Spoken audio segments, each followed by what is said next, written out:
Subscribe, it mean the world to me, but either way, let's get right into it. Now, DoBig, also I believe known as Do Small, is the owner of DoBig Studios, which was created all the way back in 2020, so just about 5 years ago, which is one of the largest game development studios and game acquisition companies on Roblox of all time. Basically, they aren't really developers, but they're more of game buyers. They find games that are blowing up that they really like, and then they pay a bunch of money to buy those games out and own them. But most of the time when a game is purchased, not really much changes about it. Most players do not want a game to change once it's been bought up, and so most like investing companies or game acquisition companies, they don't really change the game they buy. But the thing that makes DoBig different is they actually do things to the games that makes the players very angry and results in the games dying. You guys may have heard of the game called Fish, which was very popular. I believe it was the most popular game on Roblox for a long time, just about a few months ago. It was doing absolutely crazy and the game was massive, and it was created by someone by the name of Woozy Nate. Now Woozy Nate made this game completely solo. He made it by himself, put all the work into it, and people loved the game. It blew up massively, pulling literally hundreds of thousands of players every single day. The game was fun, it didn't feel super pay to win, it felt like a good experience, and it felt like a true original fun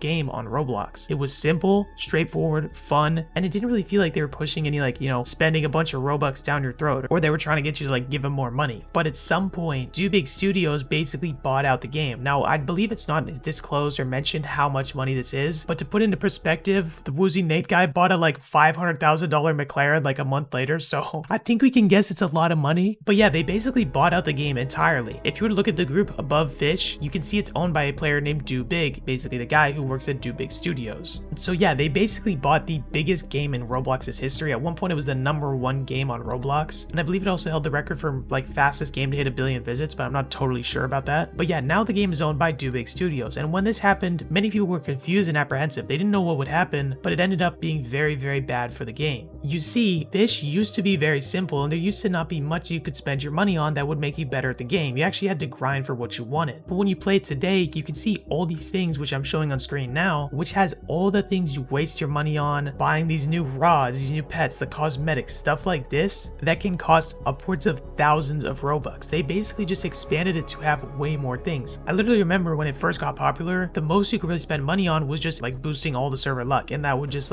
scale with the amount of times you bought it. It wasn't that crazy. But now it genuinely feels like they're pushing a bunch of microtransactions just straight at you. They want you to spend as much money as possible, and that's why people love Fish so much. So as you guys may have guessed, this is the chart of the game, and yeah, it died completely. It fell off, it lost so many players. There were even YouTube videos being released talking about how DoBig ruined the game forever. The large YouTuber named the Holy Grail 75 uploaded a video called The Diabolical Decline of Fish. It got 3.2 million views, and even in the thumbnail it says that they blew it, showing DoBig Studios and a chart going down. And yeah, that's basically how it is. DoBig Studios bought an original fun game and made it into exactly what the issues with all the other games are. And it made a lot of people angry and not be supportive of DoBig Studios, but little did everyone know it would continue to get worse, and as well, DoBig would only continue to get bigger and bigger. So you guys may have seen this game. It's a little bit unknown, I'm just kidding. It's very popular, called Steal a Brainrot. Steal a Brainrot, I believe, is the second or third largest game on Roblox right now. I mean, it literally had 6 million players just a few days ago, which is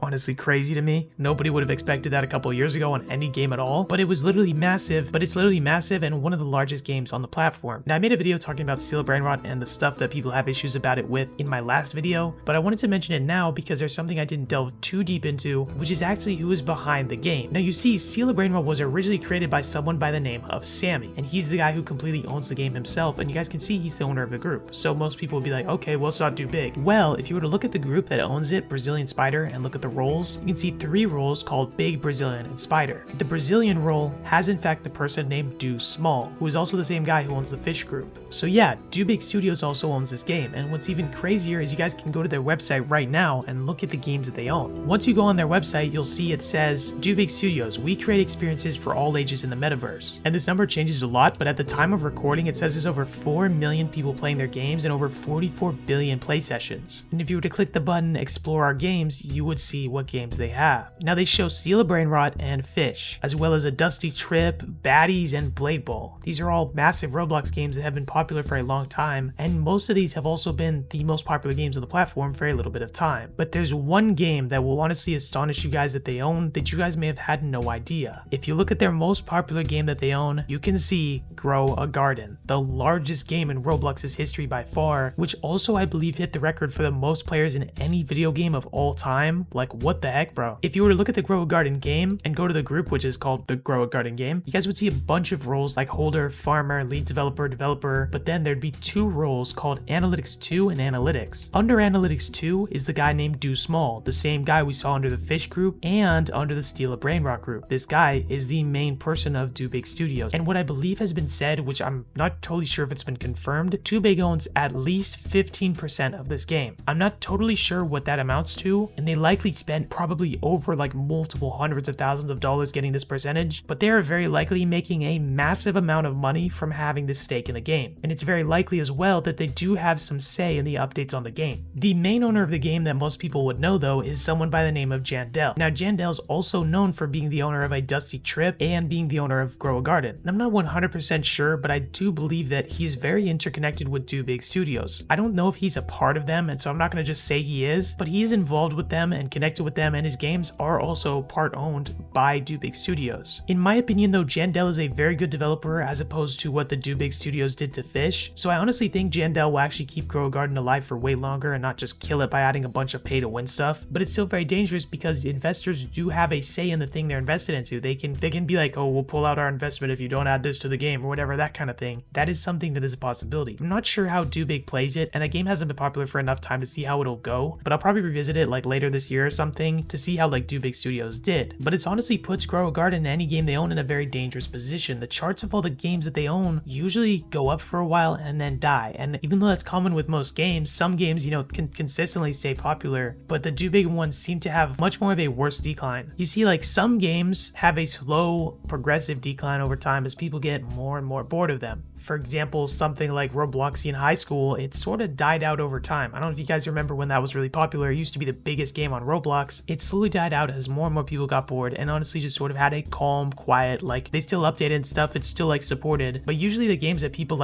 are like the most and have the best memories of are the games they, you know, slowly get bored of or whatever, and then remember back a few years later and they liked it. Something like Fish, it's honestly leaves a bad taste in your mouth when the reason you quit is because it becomes such a pay to win thing. I mean, I actually had a ton of fun on Fish, but when it started to become pay to win, they started to add like too many brand new things that were too complicated and felt like they were just trying to get me to play for longer. It didn't really feel like as fun of an experience. I don't know if anyone else agrees with me. Maybe it's different for everyone else, but honestly for me, like, I'm okay with paying to win in certain games if they're actually fun. It just doesn't feel like there's a point to it if it just skips all the gameplay. You just get bored of a game. Like, if everything's super easy to get, like if you can just get the best thing in the game for like a set amount of Robux, you get bored of it after a while. If there's nothing you're actually grinding for or whatever, it gets boring. That's why in my opinion Grow a Garden is so great, because they have a lot of things like the mutations and stuff you can't just pay to win to get. But imagine like DoBig did the thing where they had like, you know, pay 1,000 Robux and you get like every single mutation in the game. Like, that would just be so annoying. It'd make them a bunch of money in the short term, but it'd kill the game in the long term. So who knows what will happen and who knows what they'll do. It'll be interesting to track how Grow a Garden, Steal a Brainrot, and 99 Nights in the Forest, like, you know, compete against each other, because I know 99 Nights in the Forest is not owned by DoBig at all. That's the only really game that I can compare to either Steal a Brainrot or Grow a Garden in terms of players. So I guess we'll see how they go. I mean, these are the big three of Roblox right now, and two of them are owned by the same studio. Two of the most played games in Roblox's history are owned by the same people. Is that crazy or what? That's honestly just crazy to me. So it'd be really interesting to see how they go in the future. I honestly expect that DoBig Studios is going to be around for like the next like 10 years or plus on Roblox, but who knows what they'll do? Who knows where we'll go? Tell me what you guys think down in the comments below, but either way, it's going to be it. Have an amazing day and take care.